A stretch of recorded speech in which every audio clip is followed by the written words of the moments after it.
3, 2, 1. Glowing Up Latina, Minisode 6.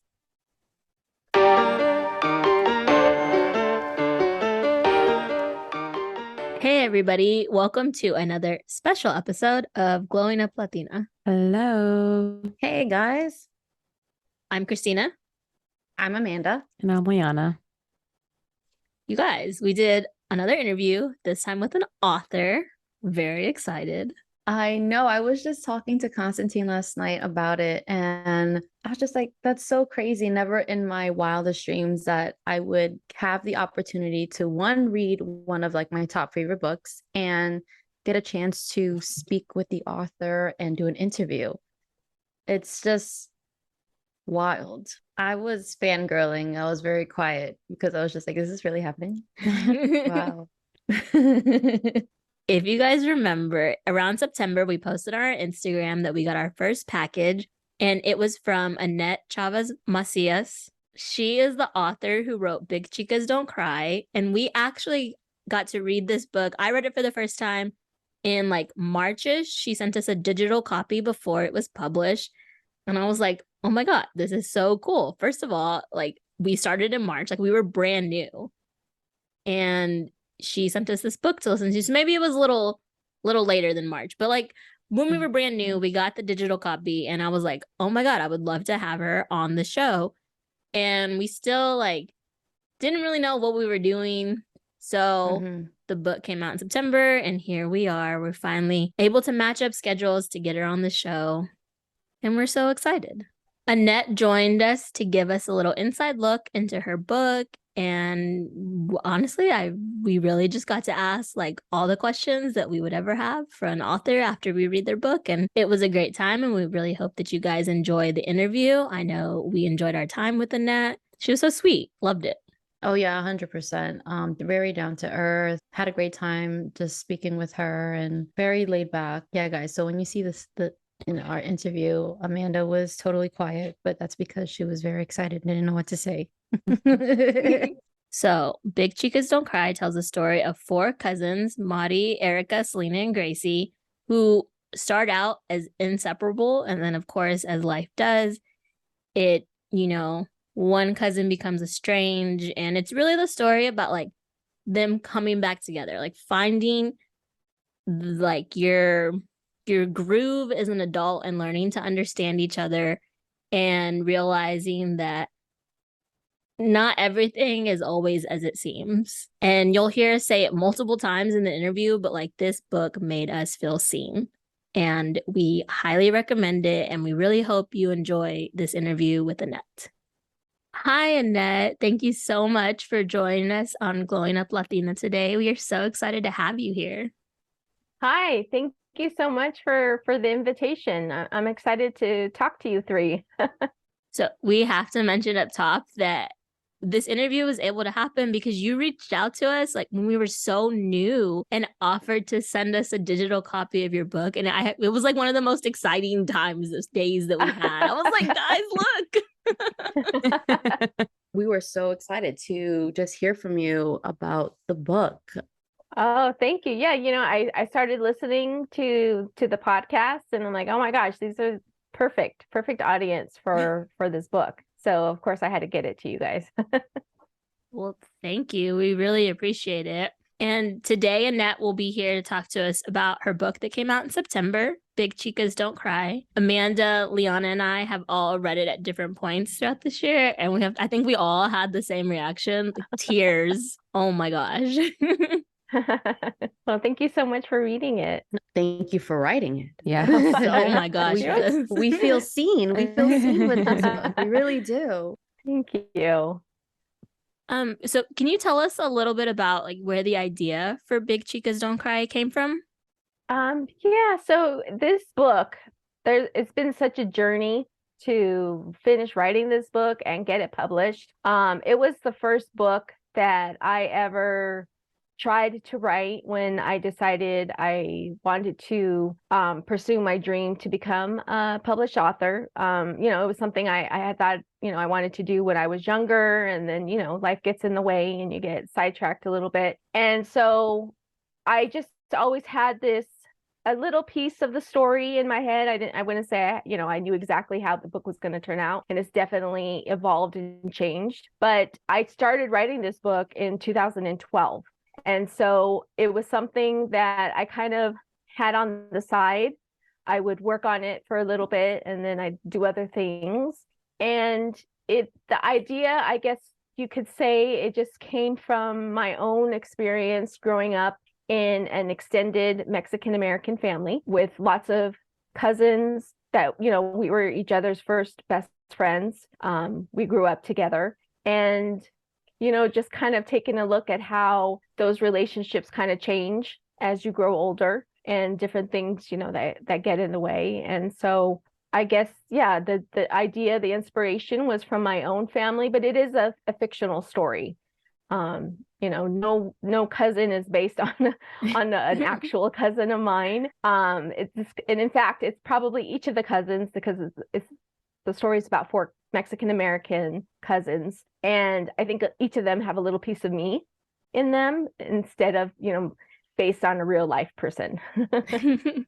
I definitely felt your authenticity, your family life come through in it, because as Amanda was saying up top, like it made me feel seen. I know Amanda and Liana felt the same way. And it was just so exciting to read a book with people because I tend to like picture the book in my head while I'm reading it, like a little movie's like playing in my head. So it was really nice to read this book and like know up top that the characters were Mexican American, and that the people that I was creating in my head were, if it was ever to be made into a movie, would probably look like the people that were in my head. It was great.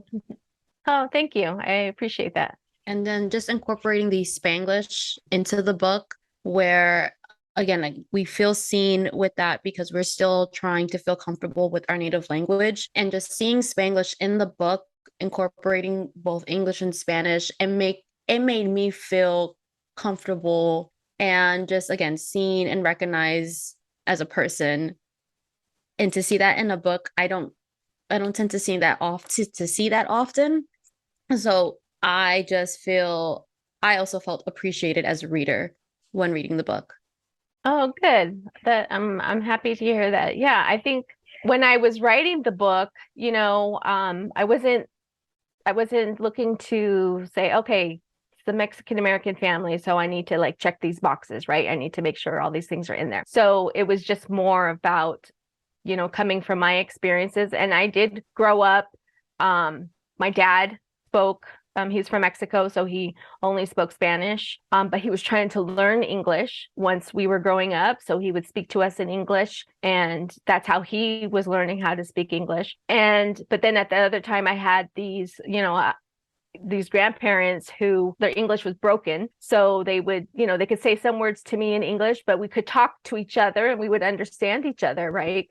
And so I think it was important for me to show that in a book, that there's different types of families out there. And just because maybe your parent is from Mexico doesn't mean that you can speak fluent Spanish, because I can't, but I can understand it. And then I can hold, basic conversations with relatives. And, my grandmother, before she passed, that was the same thing. Like she would speak to me in Spanish and I would respond to her mostly in English, but she knew what I was saying and I knew what she was saying. So I wanted to reflect that in the story and just show people how, just the different experiences there are growing up as a Mexican American in the US.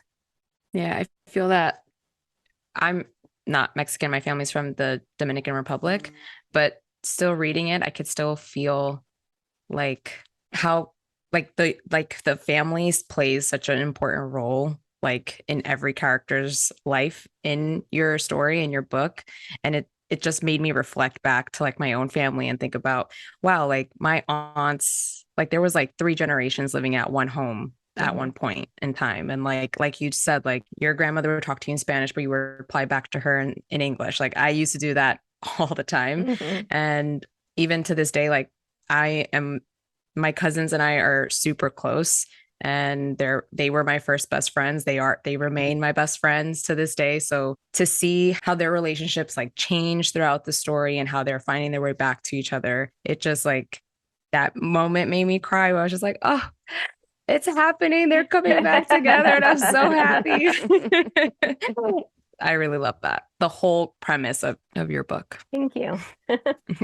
And you mentioned that, the journey to get the book published was, you said since 2012. Mm-hmm. So can you talk about what that looked like for this book? So first, it took a long time to write, only because when I first said, okay, I want to be a published author, but I don't have no idea how to do that at that moment. I was very naive and thinking, I'll just write and it's going to, I'll send it out to publishers. But luckily I had kept in contact with a friend from college that we had worked on the school newspaper together. And, she was posting on Facebook about her, she'd get an agent or her new book was going to be coming out. So when I decided, okay, this is what I was wanting to do, I actually reached out to her in Facebook and I said, how do I do this? And at that point, I had this story, but it wasn't finished. It wasn't ready to, be sent out. But I just wanted to know what I should be doing, in that moment to become an author. And so she gave me lots of great advice. And because she was a romance author, the organizations and the community that she was a part of was the romance community. And I was fortunate enough that when one of the first things that she told me was you need to join some type of writer community. You need to be involved in that community just so you can learn and, just be inspired. And so I joined this romance writing organization. And through that organization, I was able to, and through my friend, I wrote my first short story, romance, and sent it out, submitted it to this publisher, and, they offered me a contract. And at that time, I still didn't even say, oh, I want to be a romance author. I just wanted to be an author. But because I was getting this chance, I'm like, okay, yes, I'll do this. And they said, okay, well, what name do you want to be published under? And so I hadn't even thought about that. And so, it's typical in the romance industry to use a pen name. So I ended up picking a pen name. And so for a while, I did only romance as Sabrina Soul. But I couldn't put this book away. Like I couldn't stop writing it. And I think, the more you do something, the more you practice something, the better you get. And so as I was, getting these publishing contracts, it was helping me continue with this story. And, as I went along, I realized, oh my gosh, this is not going to work. Or, now I know how to fix this plot line. And so that's really why it took a couple of years to actually finish the book, because I was working on my romance novels and then at the same time trying to, piece this little book together. And then I think I'm actually not even sure now the year, it's been so long, but there was a contest, an online contest where you had to submit a full manuscript. And if you got selected, you would be matched with an agent or an editor who would mentor you and help you get the manuscript ready for submission. But you had to have the finished book just in case you were picked. And so that was the incentive that I needed to finally finish the book. And I didn't get picked for the contest, but the people who had read my book outside of the contest gave me such great feedback that's what, encouraged me to still pursue publication. And so I did. And I got probably 13, 14 rejections from publishers and from editors. And it was very frustrating because a lot of the feedback was either I can't relate to your characters, or I don't know if I'm the right agent for this story, or I don't see how I could sell this book. And so I came really close to saying, okay, well, maybe it's not going to happen for this book. Maybe I need to start looking at trying to do something else. And not because I wasn't happy writing romance, I was, but at the same time, I had these other stories in my head. And Big Chicas Don't Cry is not a romance. It's categorized as women's fiction with romantic elements. And then there's a big difference because in the romance genre, the one requirement is that there has to be a happily ever after. So the main characters, at the end of the book, the reader needs to be satisfied that the characters are going to stay together. And so I never wanted to, disappoint a reader who maybe read some of my romances and then was going to read this book expecting there to be happily ever after for all of the characters, which there's not. But that's because the purpose of the book is on each of the cousins' individual journey. And so I think, so that was one reason why I knew I had to go a different way of publishing this book than I had with my romance. I knew I needed an agent because I knew the publishers that I wanted to target for this, they would not even look at the manuscript unless I had an agent, and I didn't at that time. So there was another contest on Twitter. It was called DV Pit. So it's a pitching contest specifically for writers of color, for diverse voices. And what you would do is you basically pitch the idea for your book in a tweet, and agents and editors would be watching those tweets. And if they liked it, that meant you were allowed to submit to them.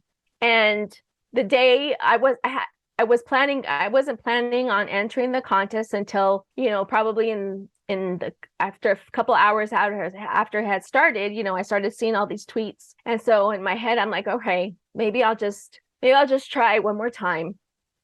And I even texted some of my author friends and I'm like, is it even worth it? And they're like, yes, of course, just try. And because of that I finally entered the contest, I actually pitched my book. I got probably 20 to 30 requests for the book. And so I don't know what it was about the timing at that point, but through that contest, I was able to get my agent, and from then on, we worked on the manuscript a little bit. She had some feedback for me on some things that I needed to change, but not too much. And then we went out on submission, and I got 4 offers for publication, and I ended up going with Montlake, which is a division of Amazon. And the reason why I picked them was because the editor who wanted to buy the book, she was, it was the same feedback. I saw myself in the cousins, I saw my family. And so I knew that she was going to be the right agent, right? The right editor to work on my book. And so that's how it came to be published. Oh my gosh. Shout out to your book team. Yeah. That was, wow, that's such a crazy journey. And I'm so glad that you were able to get this book published, because it honestly has inspired me to actively search for more Latinx representation in books, because I love to read. I think all 3 of us do on this podcast, but I've always had a really hard time finding characters that I truly relate to. And there wasn't one aspect of this book where I felt like, oh, I don't know what that is, or I don't really know what's happening right now. Yeah, I think, even when I started with my romance career, it took somebody else asking me, so before I published, so are your characters going to be Latino, or are they going to be Mexican American? And honestly, the thought hadn't even occurred to me, because I had grown up reading all these books with white characters, right? And I never really questioned, why aren't I reading or searching for books with Latinx main characters? And so once I thought about it, I'm like, well, of course my characters have to be Latin, because that's what I know, that's what I'm comfortable with. And I think there is something, it kind of opened my eyes to what you said, that it made me now search purposely for representation in the books that I'm reading. And, so I'm very selective on what I read, and I will now tend to go towards, is this a Latinx author? Other characters, is the representation going to be good? Because if it's not, then it's not for me. Just because it's popular doesn't mean I need to read it then. So yeah, so it makes me feel good to hear that my book helped you look at it that way as well. I think one of my favorite parts of this book is the balance that you have between the role that love plays and the role that loss plays in these characters. So could you talk about how you kind of found the balance for each character with those two elements? So it was a challenge to make sure that each character had a complete journey in the book. And like I mentioned, because it was not going to be, I knew it wasn't going to be classified as romance. I needed to make sure that the journey was separate for those who did have romantic relationships, which characters had romantic relationships. Because well, first of all, so I'm familiar with writing romance. I love to read romance. So of course there had to be some romance in the book, just because that's what I enjoy reading. That's what I enjoy writing.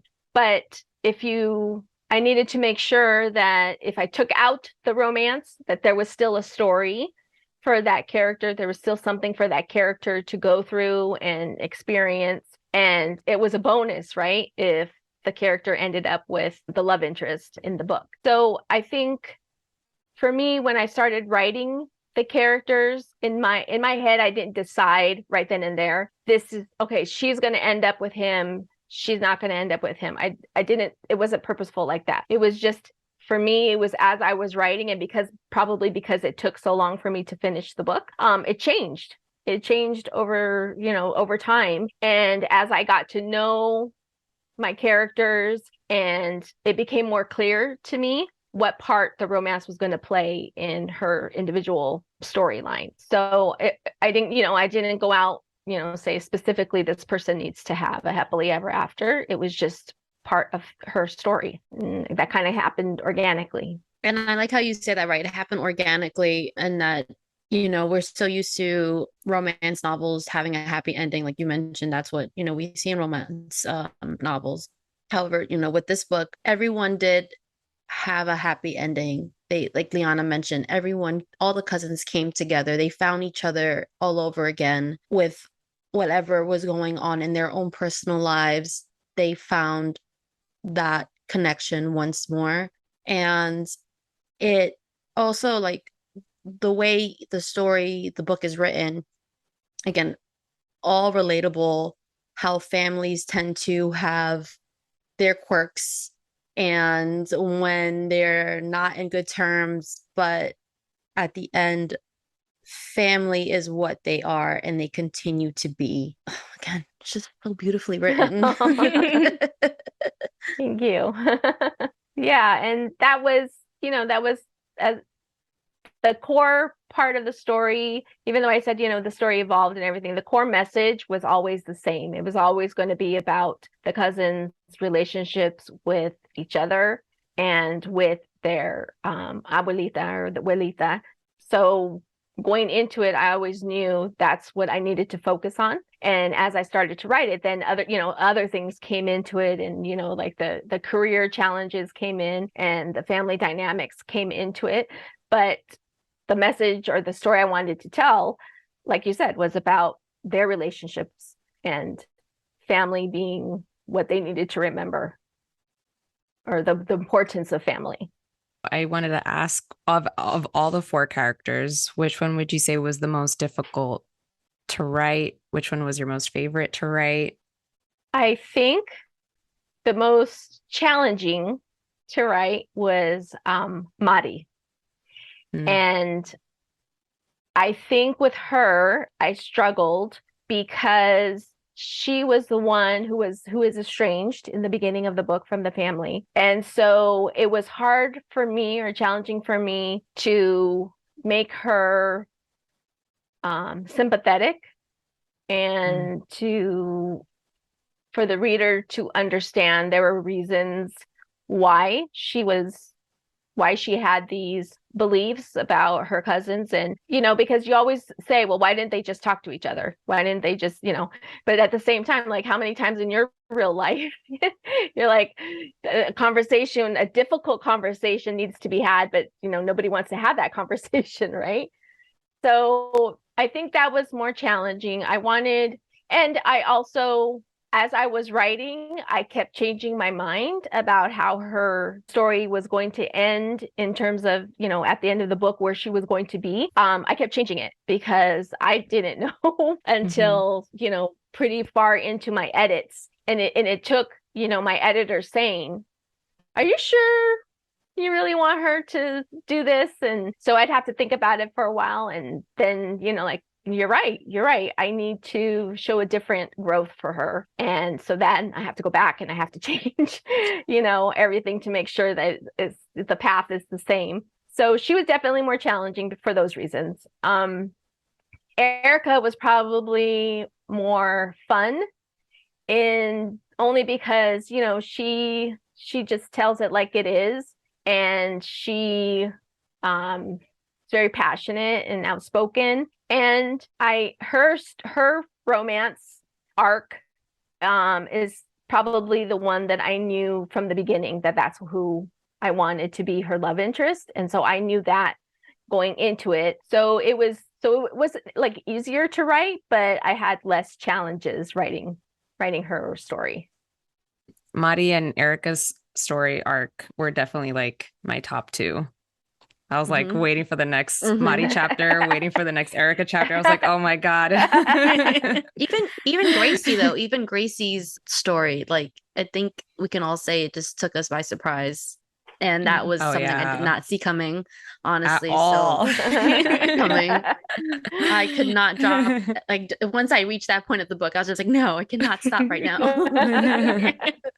I think Mari, for me, I understand what you mean when you say that you were trying to make her sympathetic, because in the beginning, I was like, oh my gosh, what are you doing? Just talk to your cousins, please. And then as her story like unfolded a little more, I was like, oh, okay, I see you. I got it. Especially in the beginning when the girls were talking about how Mari had missed like a 21st birthday party. She had missed some Christmases. And I was like, why? And then when she made the dessert dish that she makes for every Christmas, I was like, you missed them. Go home. Yeah. It's so funny. It's, sometimes, I'll see reviews here and there if I'm tagged in them. And it's interesting to see, like, you either really love Mari or you hate her. So I guess it just depends, right? On how you related to her. So I definitely grew to love her, because in the beginning I was like, I don't know about you. Yeah. Right. So could you tell us a little bit about, without giving spoilers, one of your favorite scenes in this book? I believe it definitely has to be the beginning, when they're all there, well, except for Mari, for the tamale making. That is one of my family's traditions. We get up at the crack of dawn on the morning of Christmas Eve and gather at my grandmother's house to do the tamalada. And as I was writing it, I was just thinking of like conversations that have happened, in past years, because I wanted to capture that this is a family bonding moment. And this also kind of shows like the personality of the family in general. And, even when my cousins started reading the book, because I didn't let anybody in my family read the book except for my sister before it was published. So as they each started reading it, my one of my cousins, she messaged me and she had just read that scene and she said, oh my God, this is us. And so that's why I think that scene was a lot of fun to write, because I had a lot of source material from past Christmases.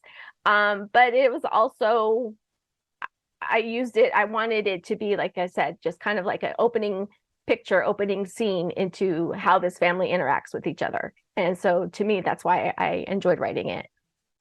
I will say there is one scene in particular that I don't want to give away that just had me bawling in this book. And I was like, oh no, I didn't like, in the back of my head, I was like, what if? But then I was like, no, there's no way. This is not going to happen. And then it did. And I was just a mess. I was.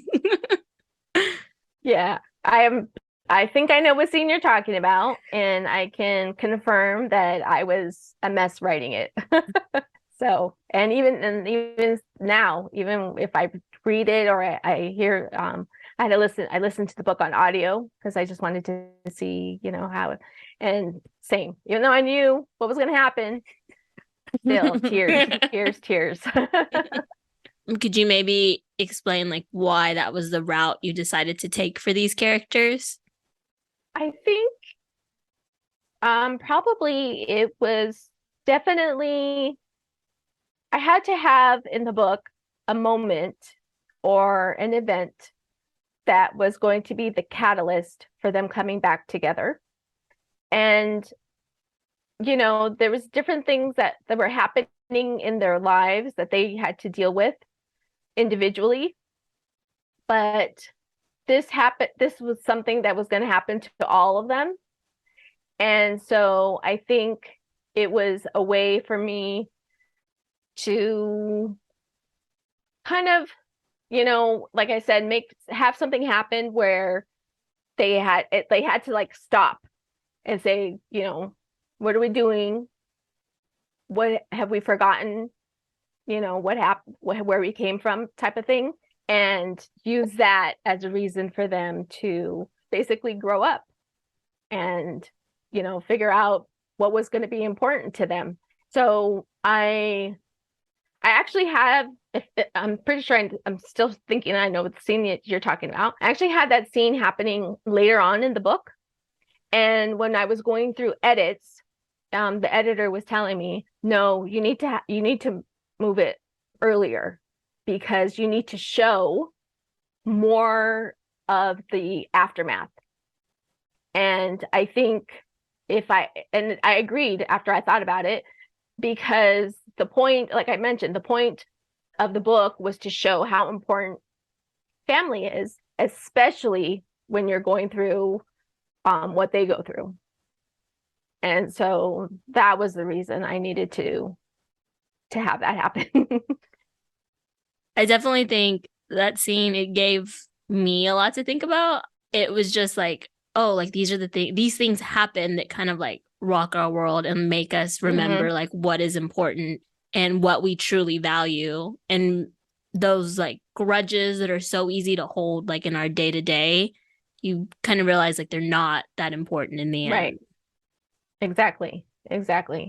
And so that was for all of them, they needed to experience something like that, I think, just like, we all experience loss and tragedy in our lives, and what we do with that, kind of shapes our future. And so, some people can't deal with things like that. And I think, so I wanted to kind of have that lesson in there about, like you said, that you have to kind of like take stock of your life and think what's important now. And am I going to throw it all away just because I think this something, because I'm mad, or because I'm stubborn and I don't want to say I'm sorry, because I don't want to forgive. And so I think, I hope that was a lesson that came through in the book. Yeah, it definitely did. I remember the one line a character said, like, you can't start your future if you keep holding on to your past. And that's definitely something that you see throughout the book, like play out. There's so much that happened in their past that they kept holding on to. And it was not forcing, but it was more of like, that was the bridge that they needed to cross in order to get back to where they should be. That's the word to use, but yeah. Okay, I think I have to ask if there's a future for these girls, or if this is their end, quote unquote. Well, I definitely have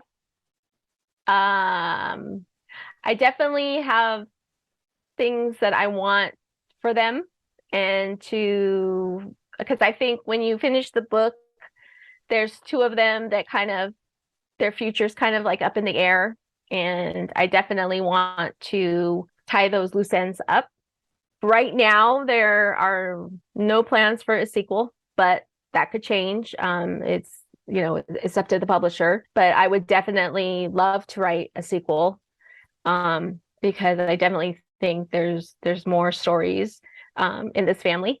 And, I love them. So I would love to revisit them as well.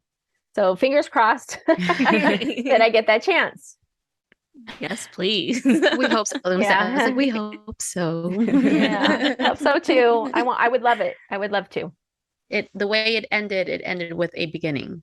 So I hope that it continues. Yeah, yeah. And then I know you've talked about it a little bit throughout the interview, but could you talk to us a little bit about like what your writing process is like not just for this book, but in general, and like developing your stories and your novellas that you've written? Well, it's definitely changed over the years. When I first started writing, I was writing short stories, novellas. So it would be more like, oh, I have this idea for a story. I'm just gonna, sit down and start writing it. And that's easier to do when you're not trying to, put down 90,000 words, right? So when I started writing larger or more bigger novels, that process did not work for me anymore. And I had to really outline and, plot, because I would have the story idea. I knew how it would start and I knew how it was going to end, but I had no idea how everything that was going to happen in between. And so outlining and plotting helps me do that.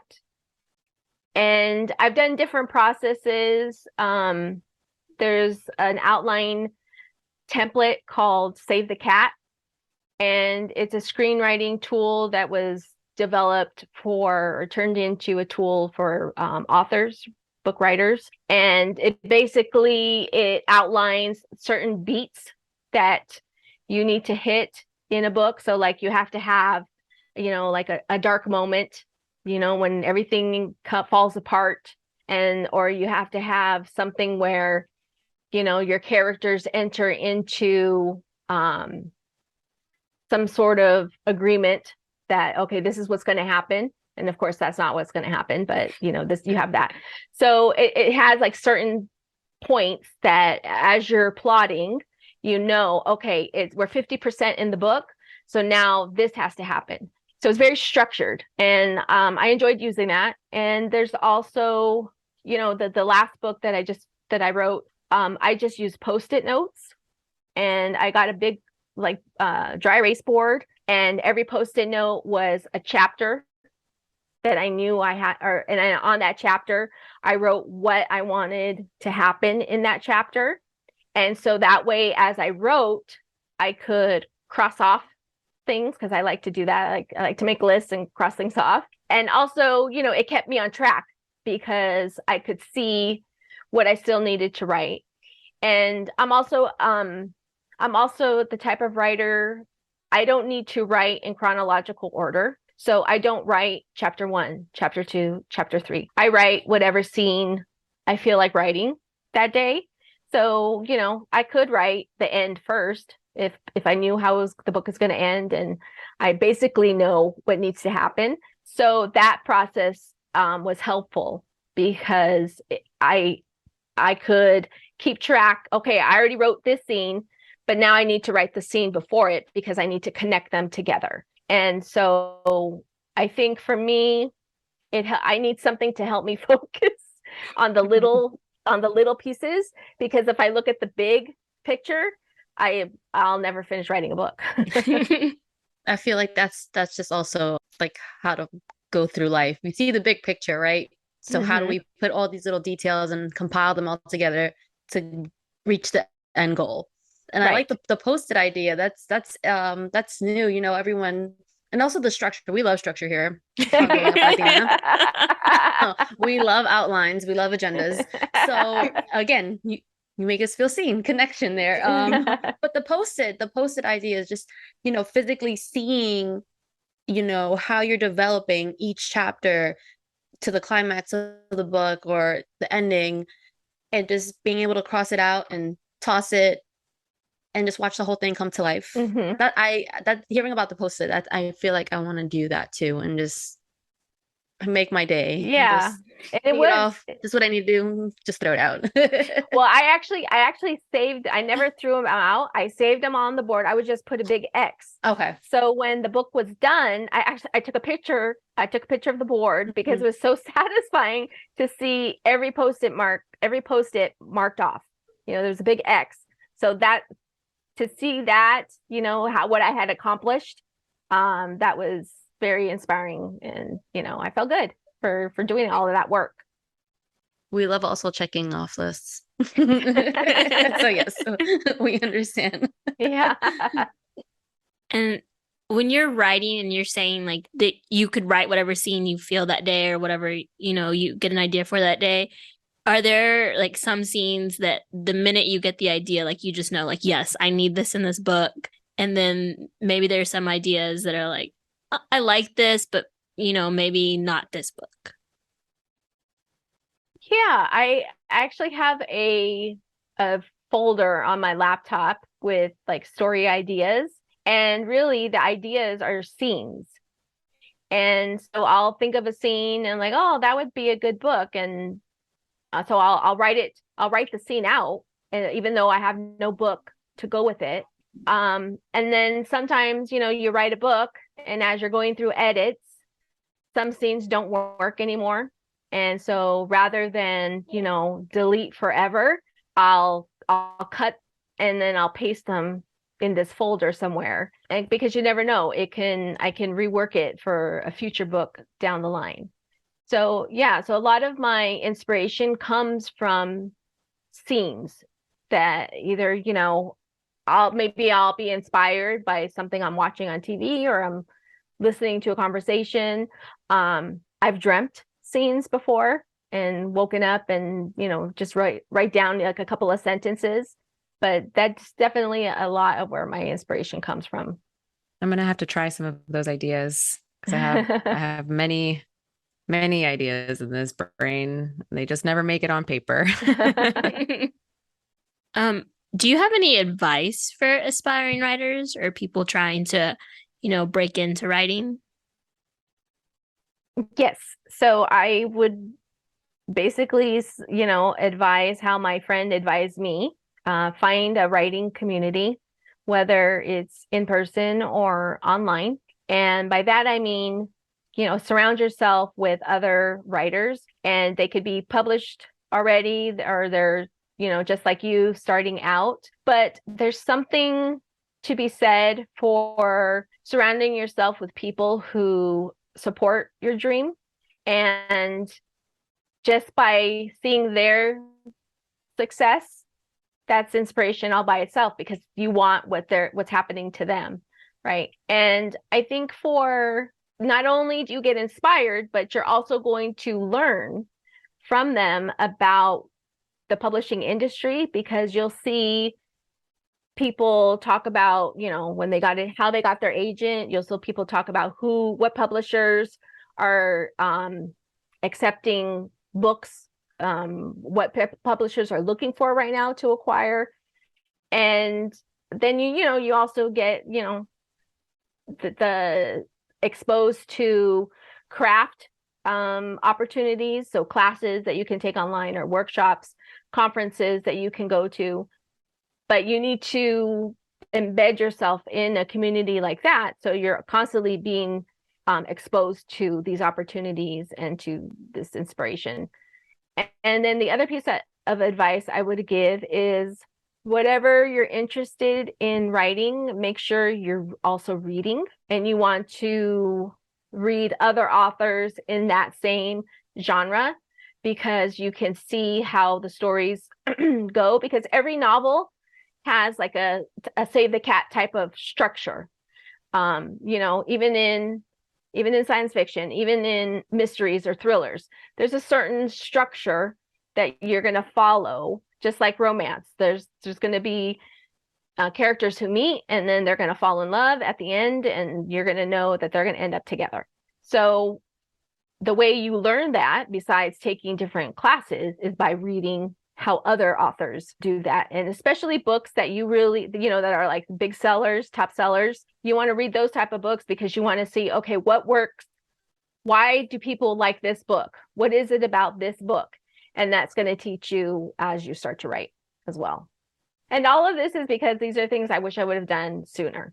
You know, I waited until I was like 40, almost going to turn 40 to decide, okay, I want to try and be a published writer. So I definitely wish I would have done all of this, you know, in my 20s. So this isn't something a 20-year-old me could have written. But I would have had, I could have been in this community earlier and been learning and growing, you know, even more if I had started sooner. And then I have to ask, I know you have a new book coming out in March that I'm very excited for and I can't wait to read. So could you give our listeners, you know, a little preview of what your new book is about? Yeah, I would love to. So the new book is called Too Soon for Adios. It comes out on March 21st of 2023, and it's not a sequel to Big Chicas.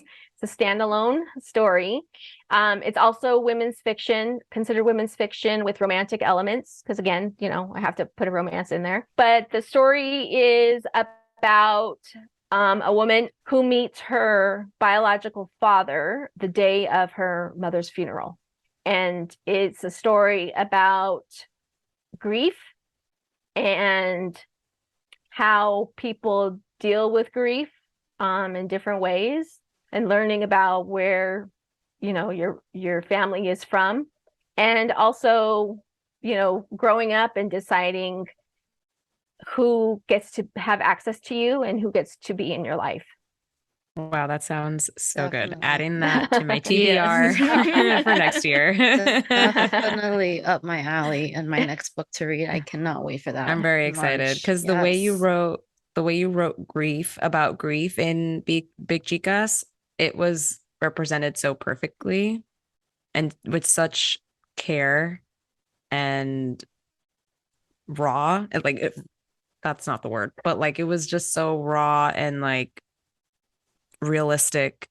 And so if the next book is going to be about that, definitely going to be at the top of my list. Yeah, there's definitely similar themes.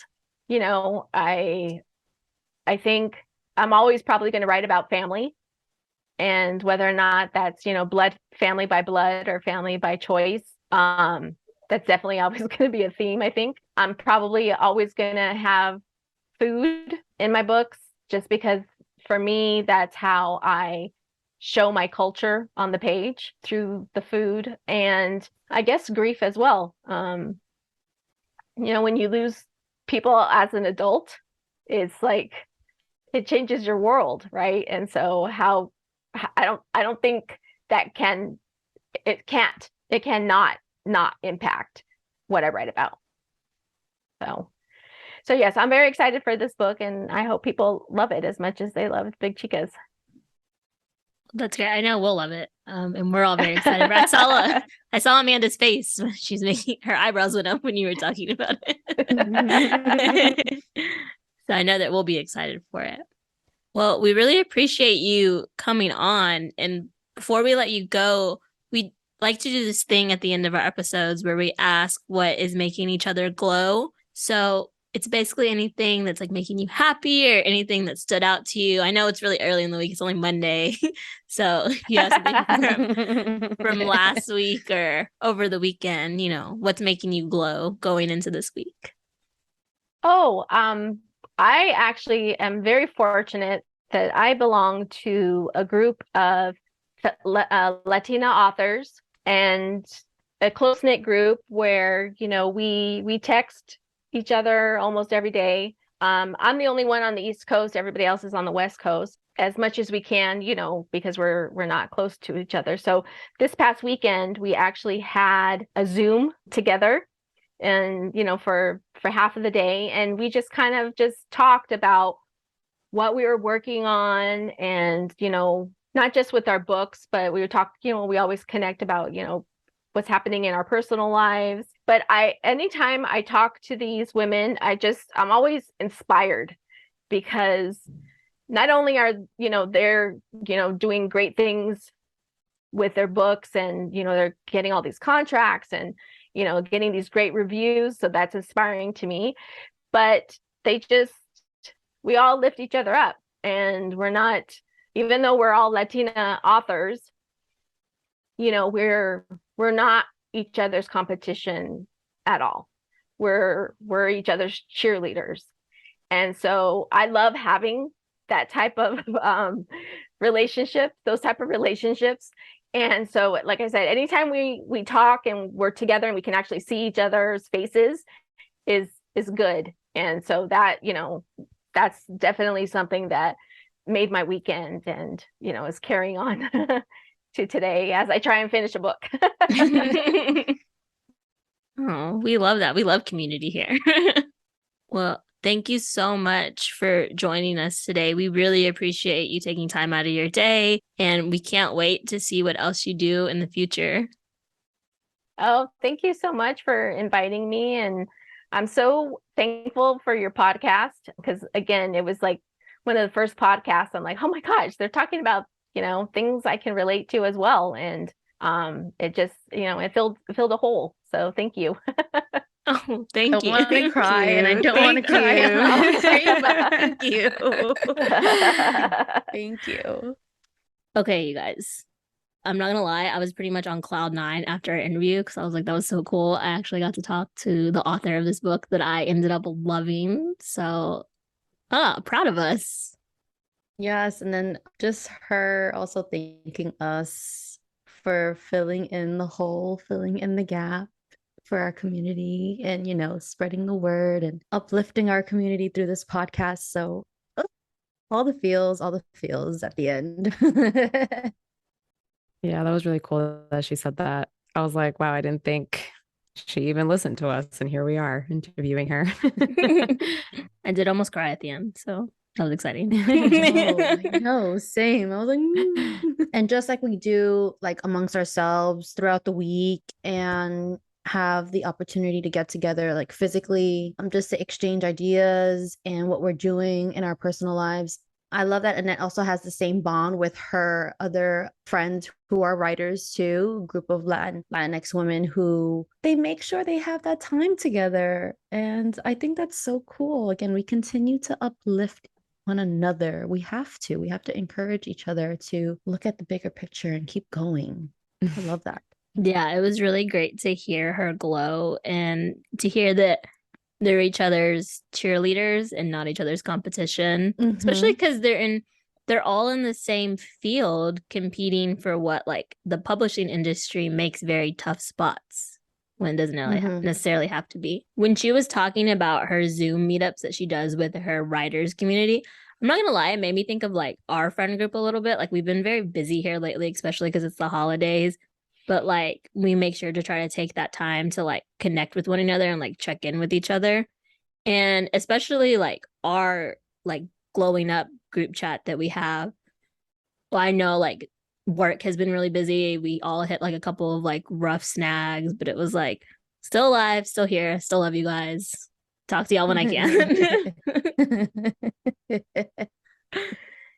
And thank you again to Annette for being on the podcast on this episode this week. Really, thank you for just putting so much love and dedication to it because it took a long time for it to come this way, and it was like brewing. She brewed it like a nice caldito, and she gave it to us, and man, it was beautifully written. I enjoyed it a lot. Yeah, same. I also like the way that she portrayed like just the Latino culture or like, I don't know how to explain this, but whenever I read a book that has a Spanish character or Hispanic character or Latino character, when they talk in Spanish, there's always a translation right afterwards. And in Big Chicas Don't Cry, it was just like they're talking Spanish. And if you don't get it, then you got to Google translate that, like, too bad for you kind of thing. And like, I kind of appreciated that because it's not like you're not always, I don't know if I'm explaining it right, but like, I really appreciated that because it was just like for other things, I don't really feel like there's a translation after they say something, and then there always is one for like, if it's like a Spanish person speaking or like if someone's talking in Spanish. So yeah, thanks for that. I love that. That's my favorite part. We love feeling seen, you guys. And once you read her book, like comment on one of her posts and let her know how much you love it. Like, who doesn't love hearing how much people love the things they put so much hard work into? So, of course, we have to give Annette a round of applause. Yay. Yay! And you can find Annette on Instagram at author Annette. So, author, like a person who writes a book, and then her name, Annette. Annette. And you can find your copy of Big Chicas Don't Cry at Target, Amazon, Audible, Barnes & Noble, and wherever books are sold. And you guys can always find us on Instagram at Glowing Up Latina. Let us know what you thought of the interview. Let us know if you picked up a copy, what you thought of it. And then, of course, all the other things we ask of you guys. We need Q&A, questions for our Q&A, topics to discuss. And you can send that at glowinguplatina@gmail.com. You can stream our entire first season on Spotify, Apple Podcasts. You can stream it on YouTube as well. Leave us a glowing review. We love to hear from you guys. We love to receive that constructive criticism. Emphasis on constructive. Love to improve. But yeah. And if you pick up a copy of Annette's book, take a selfie and tag us in it on Instagram or wherever you feel like sharing it with us. We would love to see them. Also, each one of us now officially has a vlog out, and you can watch that on YouTube. Yeah, go watch it. You know you want to. And until next time, keep glowing, mija. Bye. Bye.